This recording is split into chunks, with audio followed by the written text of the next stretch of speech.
Our House Chairman and myself. Good morning, everyone. My name is Christine Burstein. I live in Lincolnville. I represent District Number 96, which is 7 towns in Waller County. Good morning, I'm Karen Vashon. I represent House District 21, which is Coastal Scarborough. I'm Richard Malady. I live in Hancock. I represent House District 136. I'm Senator Ann Haskell. My district is a portion of Westbrook and a portion of Portland. My name is Frances Head. I live in Bethel and I represent District 117, which is parts of Franklin and Oxford County, 22 towns there, towns and townships therein. I'm Patty Hymanson. I represent District 4, which is parts of York, Wells, Sanford, and all of Algonquin. Good morning, my name is Peter Stuckey. I represent House District 42, which is a part of Portland. Good morning, everybody. I'm House Chair Drew Patine. I represent part of the city of Westbrook. And I'm Senator Eric Brakey. I represent the people of Auburn, New Gloucester, Poland, Maya, and Mechanic Falls. I'm the Senate Chairman for the committee and will be presiding over these work sessions. I'd also like to introduce our committee staff. In my left corner, we have our committee clerk, Annie Lori Buckman. In my there he is. we have Michael O'Brien, our analyst, right in front of me. It was normally in my right corner, but he's one step ahead of me. So. And we've just been joined by another member. I'll give her an opportunity to introduce her. Thank you. Good morning. My name is Betsy Anderson. I represent District 88, which is Chelsea, Whitefield, Jefferson, and part of Norwood Rural. All right, we are going to go ahead and jump in. First, so we have a lot of different kind of categories of bills today on different topics. So we'll kind of we'll address them as individual bills, but I'm just going to kind of preface it by saying what topic we're getting into.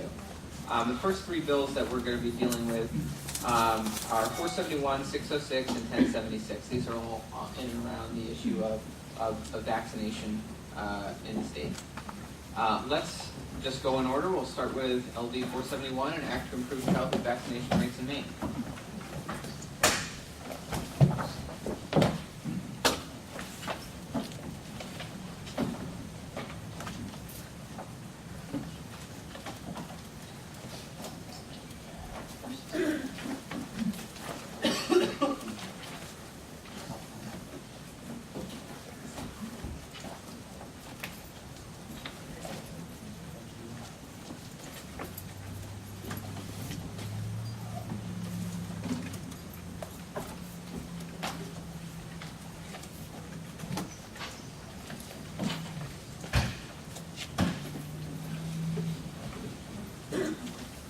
All set to begin?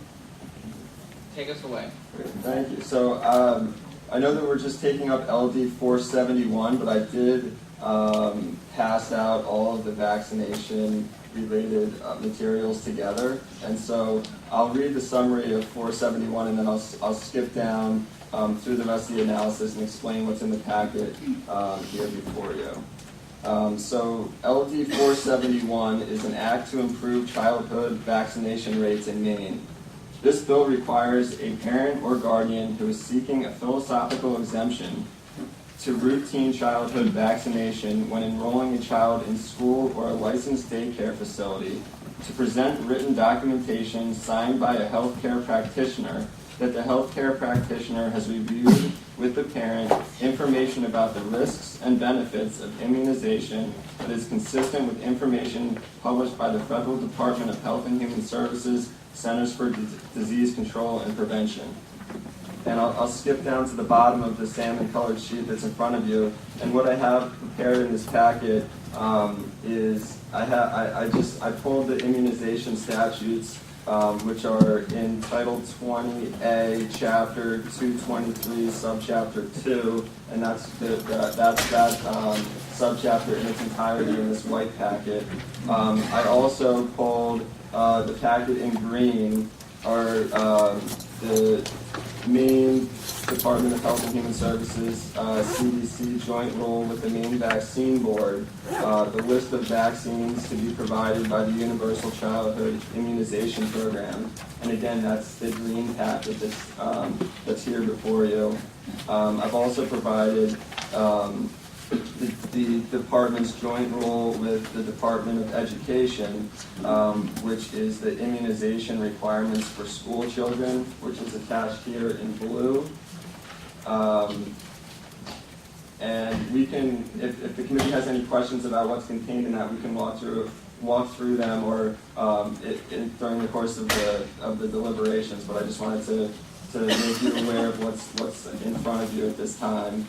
The fiscal impact, just turning the salmon color page on the other side, the fiscal impact for 471 is that there's no fiscal note required. There's just a minor cost increase which could be absorbed within existing resources.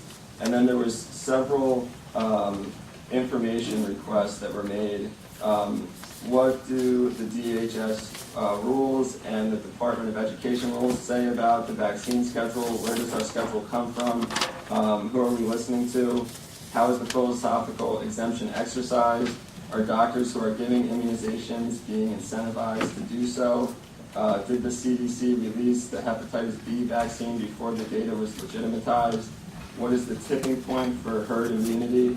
There was a question that was posed by a committee member about whether the current vaccination statistics in Maine, as were reported in the Portland Press Herald article entitled "Maine Data Shows Dangerous Rates of Unvaccinated Students," which was a May 17, 2015 article, whether the data that's contained within that article are cause for concern.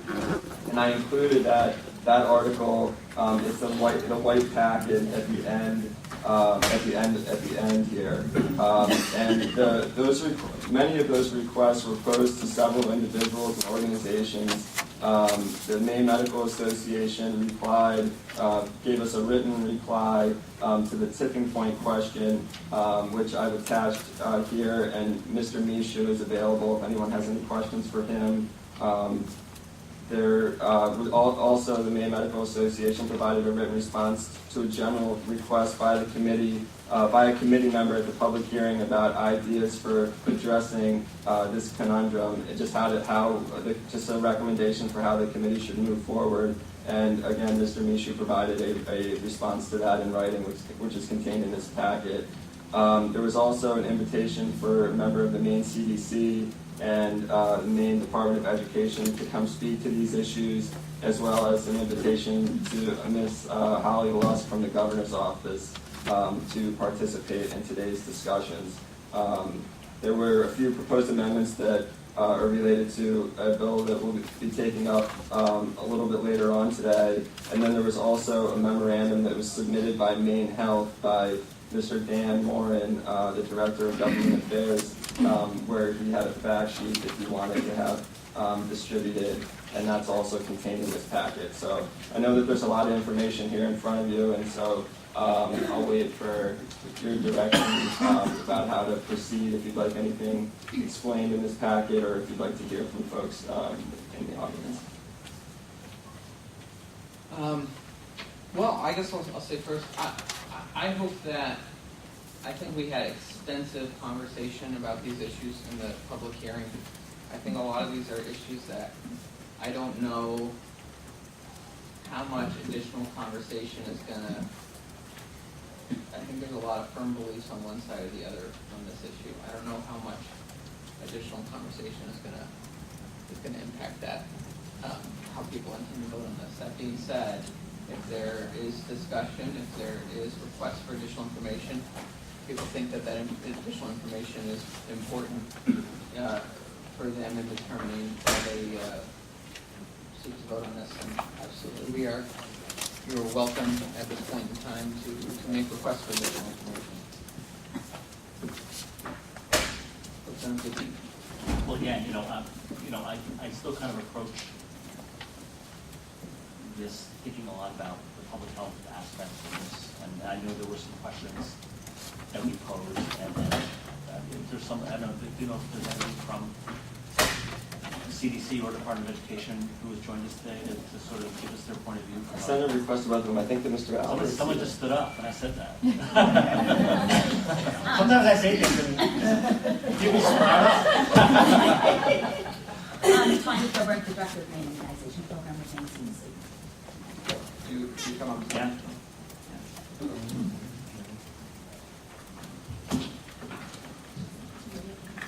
Yeah, if you could Thank you. reintroduce yourself on microphone.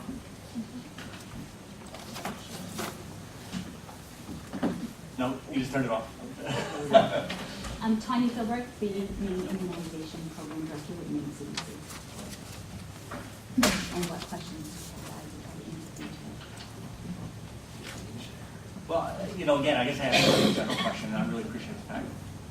Philbrick? Philbrick, yes. Ms. Philbrick, that you joined us today. Thank you for being here. You know, again, I just continue to think it's important to hear the point of view. I look to the CDC, Maine CDC for leadership on public health issues, you know, and I always have. So again, you know, there's, you know, I don't know how closely you follow the public hearing and all the information that we received. And again, I'm very interested in hearing the CDC's view about the extent to which we should be concerned about vaccine rates and how that should drive certain policy decisions that we need to make about what we're going to require kids before they go to schools. As for vaccine rates in Maine, in 2009, our vaccine rates were pretty low. Since 2009, our rates have increased. In 2012, we're looking at an overall vaccine rate for children from 19 to 35 months old at a 47.9% for 2012, and we've maintained stability on that at 74.5% in 2013. That data was published by the federal CDC. It is through a national immunization survey that is done with a sampling of around 400 households in the state of Maine. Other data that I can present as well today, and Can I do a quick question? Is that specific to the immunization that children are required to have before they go to school, or is it? That is part of those immunizations that are required. Thank you.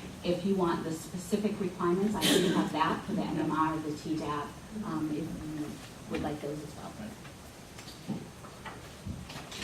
Do you have that information to share with us, or can you say, or I that's have it in available? hand, but I Yeah. can, when I'm back in the office, I can Okay. do that as well. So MMR is a required vaccine for school. We have stayed stable since 2009 at 91.4%. In 2013, we have carried that through at 91.0%, and at the federal level, it's 91.9%. So we are, in regards to being at the national level, very compared to what other states are with that. DTaP is another required vaccine for school. 2009, we're 87.2%, have carried that through. Through 2013, we're at 87.9%. We're actually above the national average. National average for that is 83.1%. Polio, 2009, we're at 92.3%. In 2013, we are now at 94%, which gives us an increase since 2009. And we are above national average on that as well at 94.7%. And varicella is the last required vaccine for school. For the first dose of varicella that is required, 2009 we're at 90.4%, above national average as well. And in 2013 we remained at 90.5%, falling a little bit below national average at 91.2%. So we have sustained our vaccine rates or have increased since 2009. And those are statewide numbers? These are statewide. The report that I just gave you was data from the Federal National Immunization Survey results. And that's the latest data was as of 2013, the 2014 results will be published in probably September of this year. So, I'll let you finish that one. So, again, you know, I read an article over the weekend. Yes. You probably read it too. I did. You know, that talked about, you know, on a school-by-school basis, you know, fluctuations, So- even in some of our more urbanized areas of the state. I mean, is that a cause of concern for the Maine CDC? Is that something that as policymakers we need to be concerned about or worried about? Cause for concern, I would say that this data was FOIA from the Freedom of Information Access to be released at a per school level by USA Today, by some other local media companies in the state of Maine as well. With looking at the data that was released, and over this week I have really dove into that data and reanalyzed it. We're looking at comparable rates to what we were last year in the school. In any community where the immunization rates may not be up to the state average, I don't want to say I think there's an area of concern, but I think there's opportunity for education and dialogue to happen between those parents and those providers. And how does the CDC, how does the CDC view its role in facilitating and participating in that? Part of the role in the Maine immunization program is we work with community partners, with some vaccinators, some hospital organizations, parents, WIC, Head Start, school nurses, Department of Education, and we are there to move forward some of the information that we get from federal CDC and give the scientific information that backs and supports the importance of improving our vaccine immunization rates. So improving the vaccine immunization rates is important. Yes, it is CDC's mind. So again, do you see particular schools or particular areas that even if they haven't changed from where they might have been in the past, that where you're concerned that the vaccine rates are lower than what the Maine CDC would like them to be? I wouldn't say there's an area of concern, no. Okay, thank you. Trying to recall. So for kids entering kindergarten, I know a lot of the arguments for this legislation was the idea that we were at, I guess it was 5.2%, but we've seen that it's dropped to 3.9%. But I want to ask about this number, the 3.9%. So, where in the timeline of the child is this measured? Is this just at the point of they're being registered for kindergarten? So when we're talking all these numbers, I really want to reiterate that these are point-in-time numbers. Yeah. And by some of the data that's being presented, these are all tools. These are tools that we can look at to help us with our communications and our education. To reference the question that you have, these are the data that you're referring to is a school immunization survey that is performed. It is a joint rule with the Department of Education and DHS, and the school nurses are to perform and give us this data by the number of children that they're assessing, the number of children that have reached the school-required immunization, how many doses are administered for each one of those children, the exemption numbers that the school represents at a per-child basis. So the number that you're representing is the actual school numbers that was submitted by the school nurses for this current school year. Okay. And the data was submitted to the Maine CDC. It was due to us by the end of December 2014. Okay. So I guess some of the questions I have about this. So the 3.9% figure. So if someone is a child included in this figure, if let's say they get all of the vaccines except for maybe one, maybe the parent says for whatever reason, one particular vaccine they've got concerns about. So if they're completely vaccinated except for one vaccine, would they be included in this 3.9% number? Yes, they would, because they have an exemption on file. Yeah. And the school has to report the exemption on file. Okay. And even if that was, a parent was, maybe they were opting, maybe not to use that vaccination, but they were opting to try to go by a different schedule, and that schedule meant that they wanted to vaccinate their kid after that date with that particular vaccine, that would be in that 3.9% figure? No. Well, let me backtrack that. Can I ask you a question to clarify for me? Sure. So if the data that you're looking at is if that child, first instance on the DTAP, at that date and time when entering school, if that child has had 4 doses of DTAP or not, Right. then we would get that number of children that have had that. Okay. If they have an exemption on file that they do not want to receive the DTAP vaccine, whether it be religious, medical, or philosophical, then that child's number would be in that exemption number. Okay. So I don't know if they answered your question. So if they said, if the parent said, no, I'm file a philosophical exemption for this, because that's a convenient way for them to, if they're trying to say, I just want to spread out these vaccines, they're concerned about how, rightfully or wrongfully so, if that parent is concerned about just how many vaccines a kid is getting in a short period of time. If they were simply trying to spread that out, so they filed a philosophical exemption, and maybe got the vaccination after that date. That Then kid they would be considered in the philosophical exemption if the school nurse has that on file, because they can't attest that they've had those 4 doses of DTaP when entering school. Okay. All right, questions from the committee? Representative Sanderson and Representative Hymanson.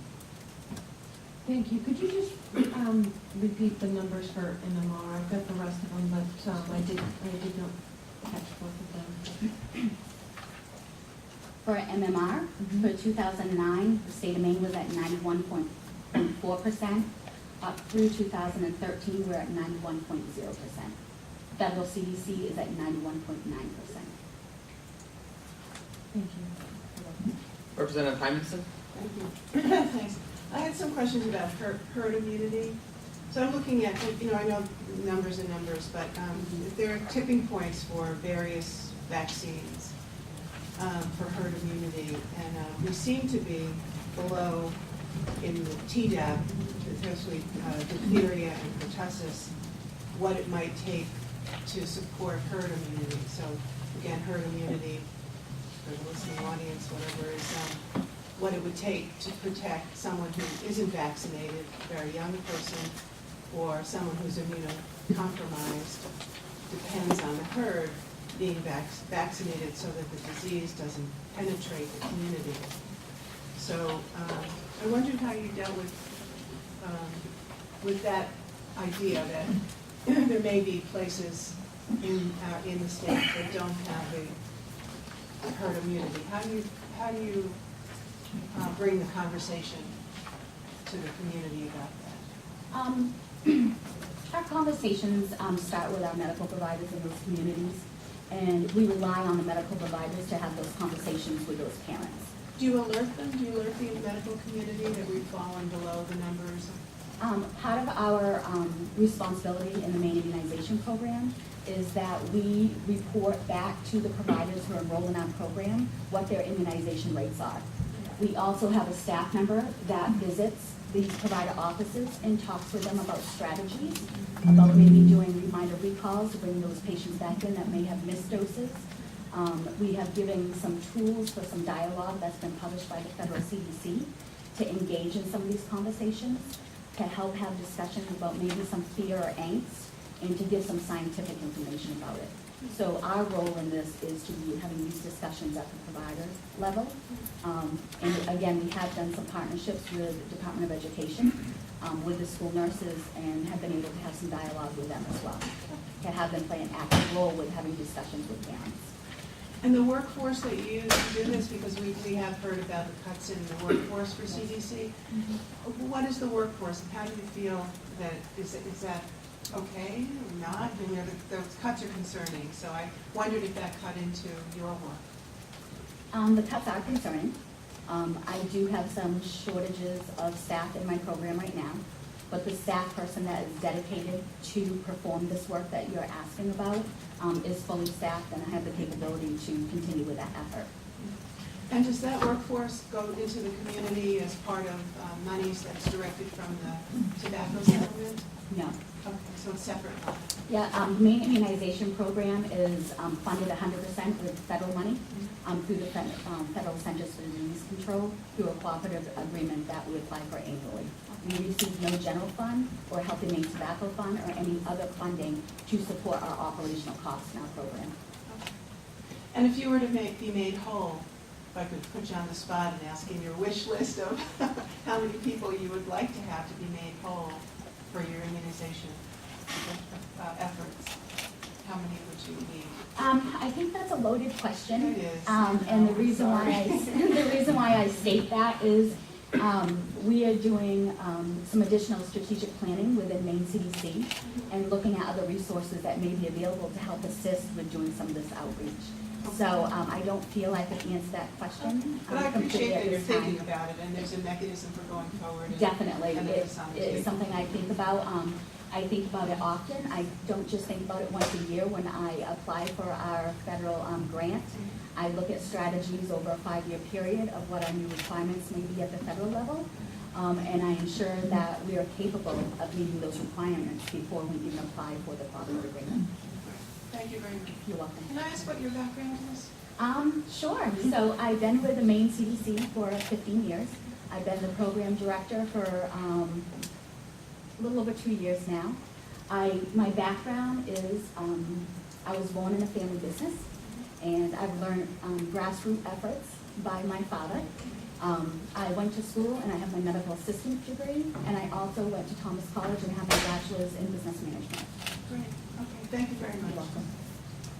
So I question, because I missed something, I'm trying to follow the numbers, and so, for Representative Heineken, what did you, had you said was under the, so I've got the list from Mr. Mishu here about the tipping points, and I've got the list here of kindergarten vaccination rates. What was under the threshold?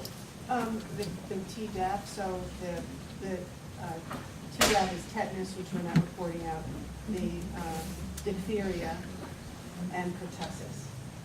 Because I guess I'm trying to, so I don't have the, Pertussis is 94, and So- we were told that the Tdap is at 87.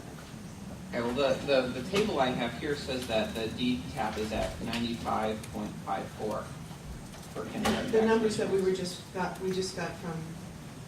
The numbers that I just gave you were from the National Immunization Survey. They were not from the school survey. Okay. So the kindergarten vaccination rates we have here, at least it looks like to me as I compare these two things that most things are over the, what I guess Mr. Mishu says is the tipping point. We got polio is at 95.62% of usage, and polio is listed at the tipping point being 93%, so we're over that. DTaP, it says the I usage.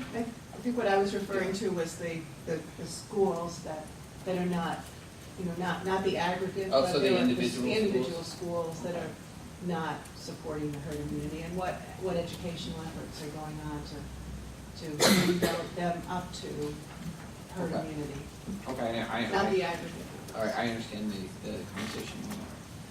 Additional questions? Representative Sanderson? So I would just like to clarify, these numbers that were given to us on this sheet, this is the actual data for Maine at this time? Yes. Yes. I don't know, I'm not sure I'm not sure who distributed this. This didn't come from me. It's a Maine Coalition for Vaccine Choice, and it says it's as reported by CDC and MWR reports. So these are the kindergarten vaccination rates for Maine. And that is, this data is available on the federal CDC website. The school survey that's performed every year, that data is forwarded on to the federal CDC, and they come out with a publication of where all states are at an individual level and at a national level. So I believe this is where this data came from, if they're referencing the CDC and MWR. Representative Sanderson? So these are actual Maine numbers? If this is If where that's the what the resource came reference, from, if the yes. resource came Yep. from. So, The 2014-15 has not been published yet in the MMWR. We did put the school information, as you were referencing, with the news article that is now on our website. so that would be data provided by Maine CDC? Yes. Okay, so that would be current data. Of the most recent survey that was done by the school nurses.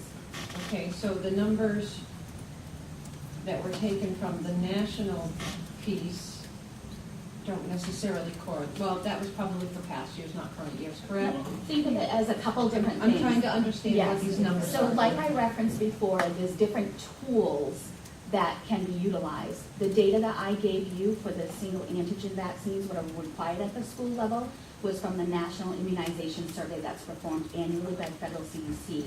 The data that it looks like is on here is from the actual school survey that's performed and submitted to the federal CDC, and it's part of their publication.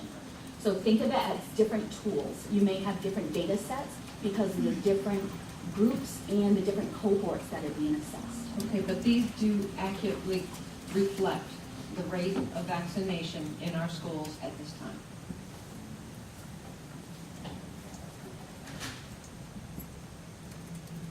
Yes, very similar to yes. Thank you. Additional questions or discussion, Representative Burstein? Thank you, Senator. Ms. Gilbert, I'm just wondering, I'm looking at this list that we got from someone about the schools and the lowest rates in the, different schools around the state. When you have a really high opt-out rate in some of these schools, do you go out and send information out to parents? Is there any proactive, let's educate people about this to get them to their providers? Well, so last year, what our program did with partnering with the Department of Education is we came together and worked on some letters that the school nurses could utilize to give the parents, in stating that your children are due for this vaccine and so on and so forth, and engage in that. And those letters are actually, the draft letters are on our website to use as tools. Yeah, I'm just wondering about parents that, maybe the mom's going through chemo at home Yeah. and the kid isn't vaccinated. And I would leave that up for that parent and that provider to have those conversations. But you Because do- we don't know what's happening in every individual Oh, yeah, home. no, I understand that. I'm just wondering about educational outreach. Most recently, we partnered with, I believe it was Head Start, and it was an open forum where there was local pediatricians, some of the immunization staff, and parents came in and had the opportunity to ask those questions. Yeah. So we had the pediatricians available, our staff was available, we had brochures available, and we really encouraged that dialogue to happen with the medical provider. Great, thank you very much. Additional discussion? Representative Gattini. Just real quick. So when I read the article in the paper on this, like a lot of people was looking for my school and well, not my school, the school where my kids attended back when they were in school. And there were a number of schools that didn't have reported data. I mean, is that because we don't have that data yet, or is there a lot? Since that article Explain the was, differences in the lag time. yeah, so since that article was published, I have been reviewing the data all week, this past week. Yeah. I have found some schools that did report. It was after the due date that it was Right. reported. I've worked with the Department of Education, and we found that some of the school nurses may have reported for their whole district and not for their individual Right. elementary school. So we'll be looking at republishing that data next week. Right. But the findings and the percentages are pretty spot on to Yeah. what they are right now. I mean, if schools just, I'm trying to understand those. And I it's know there's a schools- relationship yeah. between your role, the Department of Education role, Exactly. and the responsibility of the Exactly. people in the community. If a school doesn't, I assume there's a deadline by which schools are supposed to report this Yes, information there is. to Yeah, DOE December or- 15th. Okay, and if a school doesn't report, does that get, what happens? At this point, what has been done in the past, there has been no follow-up with those Yeah. schools. This is a conversation that needs to happen with the Department of Education and with the Maine CDC Yeah. on what happens next. Yeah. And again, a real process question. Yeah. Is the forms and the paperwork that parents have to provide to their schools, is there uniformity in that paperwork, in those forms, or is it really sort of left up to the local communities to decide what they're going to accept with respect to determining whether or not these requirements are met? I don't feel I can answer that question. I would pose that question to the Department of Education. We don't have any jurisdiction over the schools and what their paperwork is required and how it's done. Okay, but I mean, that would, again, maybe if you're looking at ways to improve the process in the future, that would be a place to look, to make sure that to the extent that we want to track this, either at the CDC or the DOE, that we're putting some kind of uniformity in terms of, what's required from a paperwork, process. I just want to take a second. It's really helpful to me, and I think that members of the committee, when the program folks from CDC and other places in the department come and give us information. So I just want to say I appreciate what you do every day to try to keep kids safe, and thank you for being here today. I appreciate the invite. Questions. Thank you. Yes, thank you for being here. Any additional discussion, questions? Seeing none. Is there anyone else we want to hear from, or are we ready for a motion? Senator Haskell. Representative McKean. Yes, let's go ahead. I'd like to move on to pass on LD 471. All right, and I'll second that. all right, it's been moved and seconded by Senator Haskell and Representative McKean on to pass on 471. This is